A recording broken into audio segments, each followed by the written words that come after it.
My name is Kevin. I reside in Michigan with my parents. High school was a decent timeline for me as I had gotten to meet various new people during my time there. Obviously, I also had some people I tended to hang out with outside of school. The only time I really hung out with them was at places like my local community center, where we would work out and play basketball. Back in freshman year, it was getting close to the end of the year, and I was excited for summer break to be coming. I would be starting driver's training and even start doing a side job to at least begin making money. I had this one friend named Derek. I would usually hang out with him at least once a week. He was a grade lower than me, his final year of junior high. We were to some extent good friends, and my dad and I even took him to a Detroit Pistons basketball game at one point. He was quite a big basketball fan, so he was more than eager to attend his first game. Despite all the fun activities in the past, it was until I started becoming more busy that he was somewhat beginning to change. He would usually get a bit sad or angry because I wasn't free on a specific day. He was the kind of person to have some pretty intense anger issues when he got pissed off enough. I remember this one day when I told him I wasn't free again and that I would be home cleaning. It seemed as if he would find the right days where I wasn't available to hang out. I didn't check my phone until after I finished cleaning, and I found out that he removed me on Snapchat.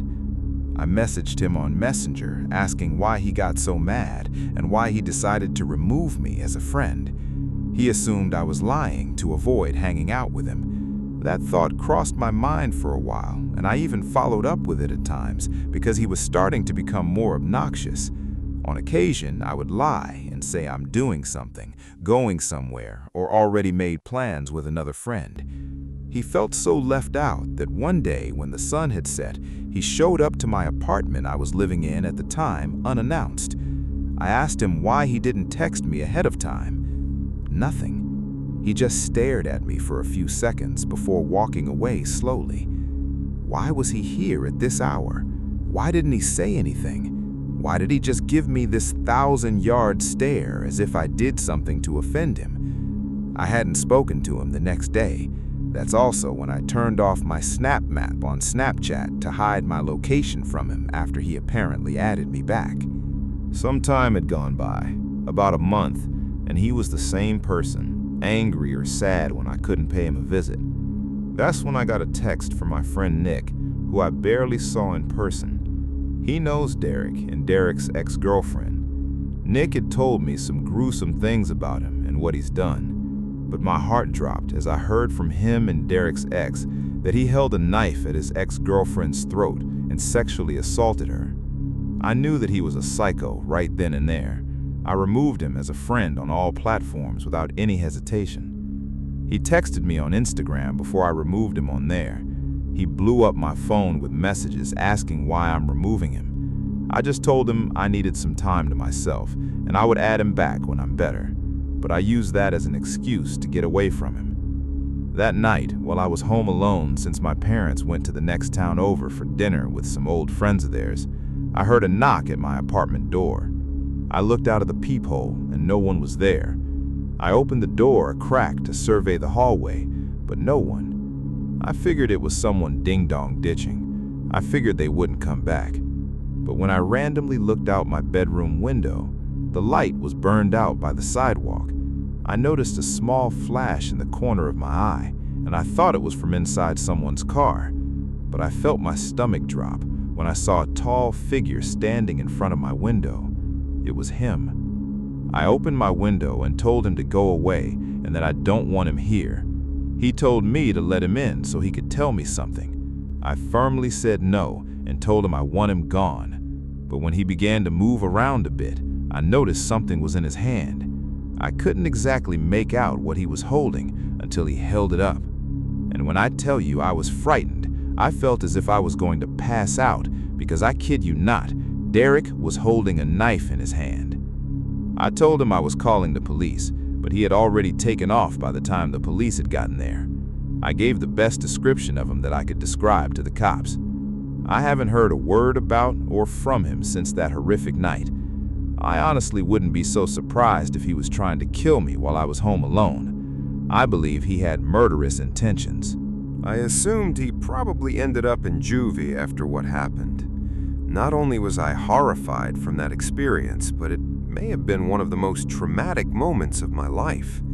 Having your parents gone along with it makes it feel undeniably more unsettling. I'm glad I disconnected all contact from him when I did, because I think if I continued to remain friends with him, I probably could have ended up as one of his endless punching bags, or even worse. This happened in late 2022 when I went on what I thought would be a fun and simple first date with someone I matched with on a dating app.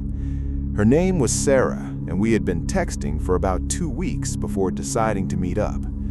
We both shared a love for horror movies, and when Smile came out, we agreed that seeing it together would be the perfect first date.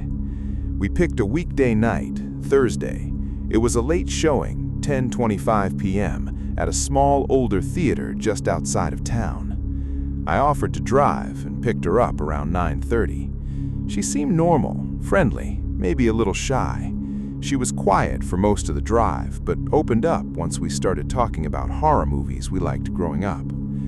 When we got there, the parking lot was almost empty. I joked about how this theater looked like something out of a horror movie itself. Dim lights flickering, neon, and not a single person in the lobby. When we walked in, there was only one guy working at the concessions counter. When I asked if it was going to be a full theater, he laughed and said we were the only ones who had bought tickets for that showing. At first, I thought that was great. No crowds, just me, her, and the movie. We went into Theater 6 and chose seats right in the center, about 4 rows from the back. It was freezing in there, which Sarah pointed out right away. I offered her my hoodie, and we laughed about how creepy it felt being the only ones in the entire room. We sat back and talked while waiting for the previews to start. I was starting to feel a little chemistry between us, and I figured this would be one of those dates where you actually end up seeing the person again. Then, right before the movie started, like right after the last trailer, and just as the lights dimmed lower, I noticed movement from the corner of my eye. Someone walked into the theater. They didn't say anything or stop to look around or check their seat numbers like most people do. They walked in, slow, straight up the steps, and sat directly behind me. I mean, directly. There were maybe 100 open seats, but he chose the one right behind me. Sarah turned to look at him too, and she gave me a weird glance, like, really? I kind of chuckled and said under my breath, "Figures." But right away, something felt off. You know that feeling when someone's eyes are burning into the back of your head? That's what it felt like. I glanced back after a minute or two. He wasn't watching the screen. He was staring at us. I only saw him for a split second, but he didn't flinch or look away. He didn't even pretend to be interested in the movie. He was just sitting forward a bit, like someone might do if they were really into a scene. But his face wasn't even turned toward the screen. It was angled right at us, at me. I whispered to Sarah, "He's just staring." She nodded slowly and whispered back, "I know." We tried to ignore it for a while. The movie started, and I really did try to get into it, but every few minutes I'd feel it again. The presence behind us. Not just someone being annoying. This was different. There was an intensity to it, like he was waiting for something. After about 20 minutes, I leaned forward in my seat and turned my head a little so I could glance back more casually. Same thing. He was still staring. He was middle-aged, maybe late 40s, clean-shaven, kind of pale, wearing a dark gray hoodie. Something about him just looked empty, like he wasn't even there mentally. His eyes didn't look glazed over like someone who was zoning out. From what I saw, he never blinked. I turned back around and whispered to Sarah, "This guy is really creeping me out." She looked genuinely scared now. "Do you want to move?" We considered it, but where would we go? It would still be in the same room, and we were already in the best seats. Moving might make it awkward or even provoke him. A few minutes later, I felt something. The guy breathed on me. Not loud or exaggerated, it was soft but unmistakable. A deep, slow exhale right behind my seat. I spun around, and he was leaning forward over the back of my seat, his face closer than it should have been. I stared at him and said, "Dude, can you not?" He didn't respond. He just slowly leaned back in his seat. That was it. I told Sarah, "Let's move." We got up and walked down to the front corner row. It sucked, and the angle was bad, but we needed distance. I could barely focus on the movie anymore. I just kept glancing back every couple of minutes, and every time I looked back, there he was, staring straight at us. He didn't budge. Around halfway through the movie, we heard footsteps. He was coming down the steps. Sarah grabbed my arm, and we both held still. The footsteps stopped a few rows below us. We didn't turn around. I don't know how long he stood there. I didn't dare look. Then, finally, he walked back up to the top row. I whispered, "We need to leave." She nodded. We grabbed our stuff and slipped out quietly. As we exited the theater and went down the hallway toward the lobby, I glanced back through the glass window in the theater door. He was standing in the aisle now. He wasn't watching the screen. He was just standing there, still staring at us. We went straight to the front and told the concession guy that someone was acting really weird in Theater 6. His smile faded instantly, and he said, "Again?" I said, "What do you mean again?" He hesitated and said, "He's been coming in randomly for like a month, always late shows and never buys anything. You guys aren't the first ones to complain about him." I responded, "Why hasn't anyone kicked him out?" He looked uncomfortable. He said, "He doesn't technically do anything illegal. Management says unless he touches someone or breaks a rule, we can't really do much." Sarah was almost in tears. She asked if someone could walk us to our car. He agreed, and one of the janitors walked us out. The guy didn't follow us that night, at least not that we saw. But the whole ride back, I couldn't shake this fear that he might have written down my license plate, that he might have followed us at a distance, watched us leave, and found out where Sarah lived. When I dropped her off, I sat in my car for a few minutes, watching her door to make sure she got inside safely. For weeks afterward, I was paranoid. My cop friend also told me it was a load of nonsense, that they couldn't do anything about him.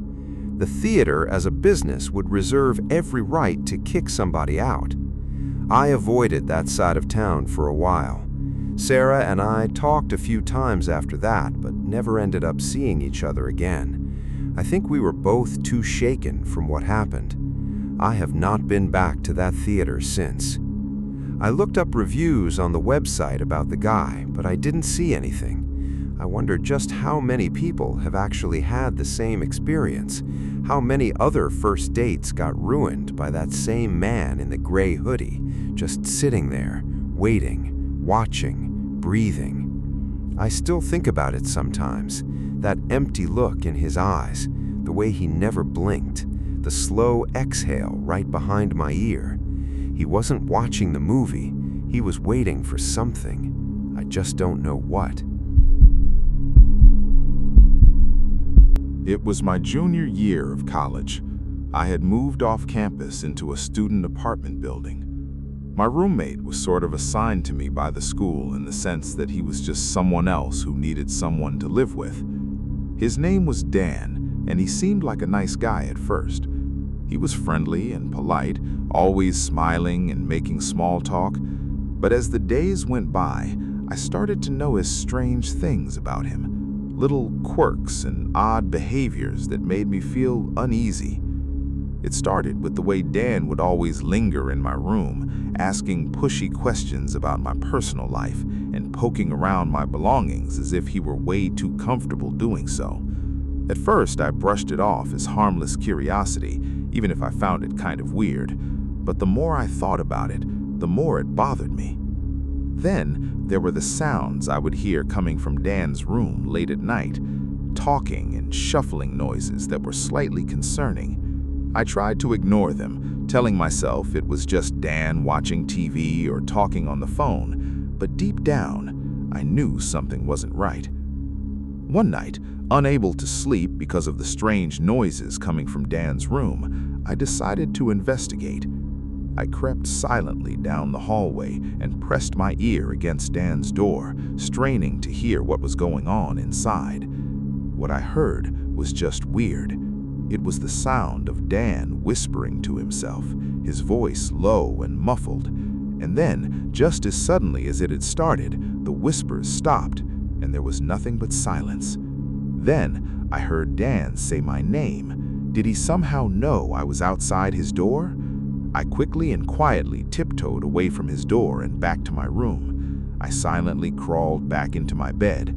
I didn't know what to make of this. Why was Dan talking to himself? Was he hiding something from me, or was he sleepwalking? But then, how did he know I was outside of his room? I couldn't shake the feeling of uneasiness. The next day, I kept thinking about the night before. As the days went by and the sounds from Dan's room persisted, my paranoia only grew worse. I couldn't shake the feeling that Dan was hiding something from me. Dan's behavior also became stranger. I started to notice little subtle changes in his behavior, like he would make strange glances at me, and his movements seemed a little furtive. One night, I woke up at some off hour in the night and heard Dan's whispering voice from outside in the hallway, like right outside my door. It was genuinely freaking me out, and I was wondering if he was sleepwalking. I went to the door and put my ear up against it, and like last time, the whispering stopped. And then Dan once again said my name. This time, I replied and said, "Yeah, you good?" He didn't respond. I just heard his footsteps walk away to his room. The following night, I woke up to the sound of my bedroom door closing. I heard Dan's footsteps walking away in the hallway. This was getting out of hand. The next day, I decided to confront him about his potential sleepwalking. I told him I'd been hearing him walking around late at night and heard him close my door last night. I then asked him if he has ever been known to sleepwalk or have any kind of sleeping disorders. He seemed to not know how to answer at first, but then he said, yes, he does tend to sleepwalk sometimes. I wasn't buying it though. Something was up. I decided to search Dan's room for answers. I knew it was risky, but I couldn't ignore the nagging feeling that something was wrong. I waited until Dan was out of the apartment, then I crept into his room. I knew that I might not have much time, so I searched quickly, tearing through drawers and closets in search of anything that might explain Dan's nightly strange behavior. And then, just as I was about to give up, I found it. A small, nondescript drawer hidden at the back of Dan's closet. I pulled it open, and my blood ran cold at what I found inside. It was a collection of photographs, dozens of them, mostly featuring me asleep and one other guy who looked to be our age, all mixed together.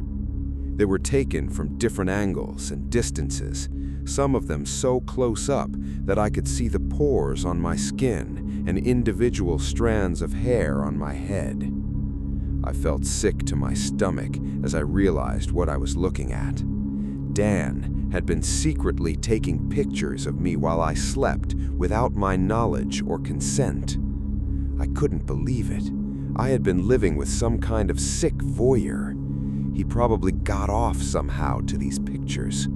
He had been violating my privacy and invading my personal space for who knows how long. I wanted to confront Dan, to demand answers, but I was afraid of what he might do, afraid of what he might say, afraid of what might happen if I confronted him alone. So I took a picture of the contents of the drawer and then took a handful of the photos as evidence to use against Dan. I packed my things, and the next day I showed the photos to the department in charge of student housing accommodations.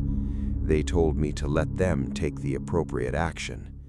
I was lucky and got assigned to a different apartment with a normal person who needed a roommate. I never spoke to Dan again. Even now, years later, I still can't shake the memory of those chilling photographs and Dan's whispering and creeping around at night. I never found out who the other guy in the photos was. It was definitely his old roommate, but I was never able to find his name. But who knows, maybe he also found out. I live on the second floor of an apartment building, so I've never really thought much about people being able to look through my windows. I keep my curtains open most of the time because my bedroom gets pretty dark during the day, and honestly, there's not much to look at anyway.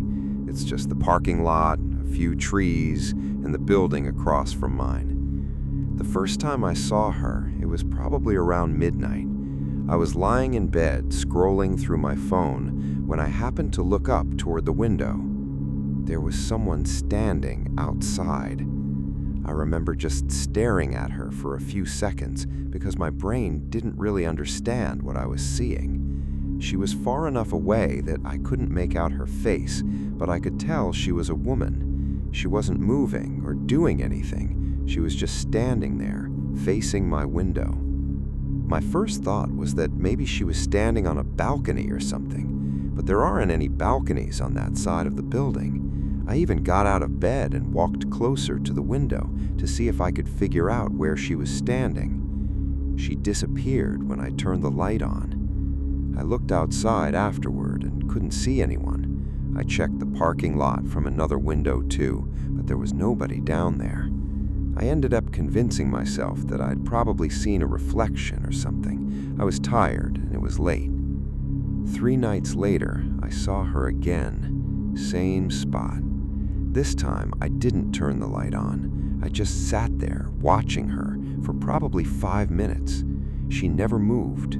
I started wondering if she was actually looking at me, or if she was looking at something inside my room. Eventually, I closed the curtains and went back to sleep.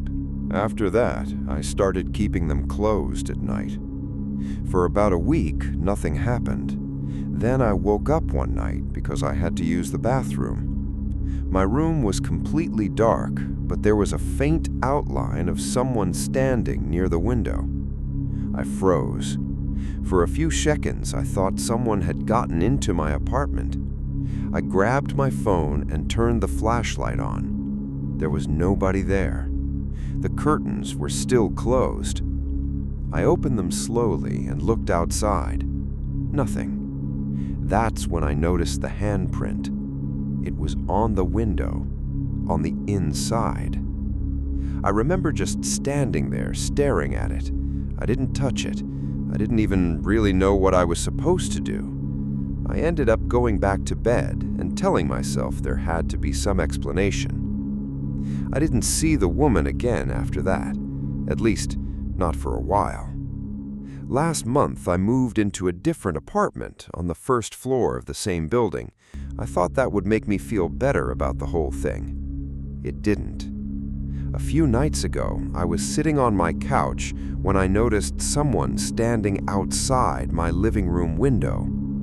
It was her. Same clothes, same posture, same distance, except now she wasn't looking at me. She was looking upstairs, at my old apartment. I watched her for a long time without moving. Then she slowly raised one hand and pointed toward my old bedroom window. I looked upstairs. There was someone standing behind the glass.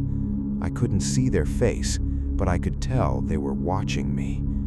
And then the person upstairs raised their hand too. They were waving. I didn't sleep that night. I couldn't stop thinking about who was up there. I knew I had moved out. I knew the apartment was empty. I had turned in my keys and everything. Nobody should have been up there. The next morning, I went to the leasing office and asked if anyone had moved into my old unit. The woman behind the desk looked at me like I was crazy. She said nobody had rented it yet, that it was still empty, and they were doing renovations. She asked why I wanted to know, and I told her I thought I saw someone up there. She just shrugged and said it was probably a maintenance worker. But maintenance workers don't stand in the dark staring out windows at 2 in the morning, and they don't wave. I still live in that first-floor apartment.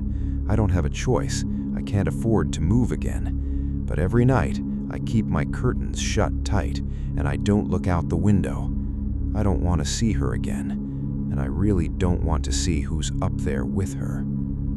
The worst part is I sometimes hear footsteps on the ceiling above my bedroom, slow and heavy, like someone pacing back and forth. And every time I hear them, I think about that handprint on the inside of my old window, and I wonder how long she was in my room before I finally noticed. Well, that was the last story. I hope you guys enjoyed it. If you did, make sure to leave a like and subscribe to the channel. It really helps me out and lets me know you want more content like this. Also, drop a comment down below and let me know which story creeped you out the most. I love reading your thoughts. If you've got a true story of your own and you want to share it, send it in. You might see it in a future video. As always, stay safe out there, and I'll see you in the next one. Bye-bye.